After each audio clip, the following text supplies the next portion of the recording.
नमस्कार, हेडलाइंस बिहार देख रहे हैं आप। मैं हूं आपके साथ प्रियांक सौरभ। बीते दिनों मंत्रिमंडल का विस्तार हो गया और इसके बाद अब तमाम तरह की चर्चाएं जो मंत्रिमंडल विस्तार को लेकर चल रही थी वह सब थम सा गया है और अब एक और चर्चाएं तेज हो गई है। चर्चाएं तेज है कि आखिर 12 एमएलसी जो राज्यपाल कोटे से जिनका मनोनयन होना है आखिर वो कब होगा, वो कब बनाए जाएंगे और इसको लेकर अब तैयारी शुरू हो गई है।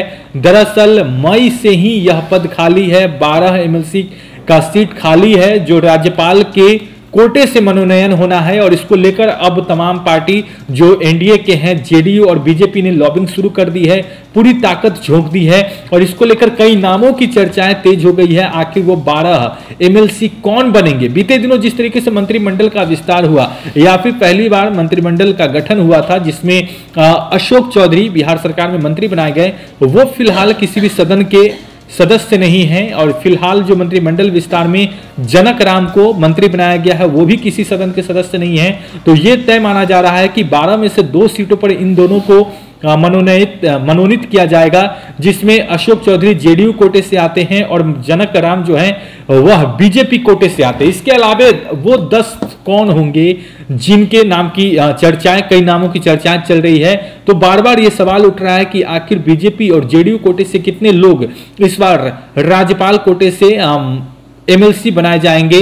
कई लोगों के नाम की चर्चा है, हालांकि जीतन राम मांझी और मुकेश सहनी भी इसको लेकर प्रयासरत हैं कि उनके पार्टी से भी एक और एमएलसी बनाया जाए। तो बीजेपी और जेडीयू से जो नाम की चर्चा चल रही है, हम बात अगर बीजेपी की करें तो भाजपा की तरफ से प्रदेश उपाध्यक्ष राजेश वर्मा, राधा मोहन शर्मा, मुख्यालय प्रभारी सुरेश रुंगटा, मधुबनी के पूर्व जिलाध्यक्ष घनश्याम ठाकुर, प्रदेश प्रशिक्षण प्रभारी मृत्युंजय झा, पूर्व मंत्री निखिल चौधरी, देवेश कुमार और जेपी नड्डा के बेहद करीबी राजेंद्र गुप्ता की चर्चा राजनीतिक गलियारों में हो रही है। वहीं अगर हम जेडीयू की बात करें तो भवन निर्माण मंत्री अशोक चौधरी के अलावा जेडीयू की ओर से पार्टी के प्रदेश कोषाध्यक्ष ललन सर्राफ, पूर्व एमएलसी संजय गांधी के नाम की चर्चा। हालांकि ये सब फिलहाल कयास ही लगाए जा रहे हैं, देखने वाली बात होगी कि किनका नाम फाइनल होता है, क्योंकि अभी इसको लेकर तो लॉबिंग शुरू हो गई है। बीजेपी और जेडीयू ने इसको लेकर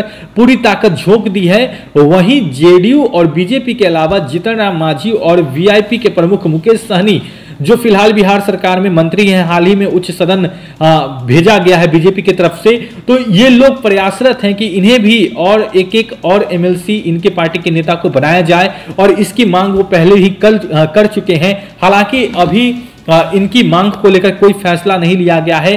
चर्चाएं कई तरह की हैं, किन किन को एमएलसी बनाया जाएगा ये तो देखने वाली बात होगी। मई से खाली है ये सीट।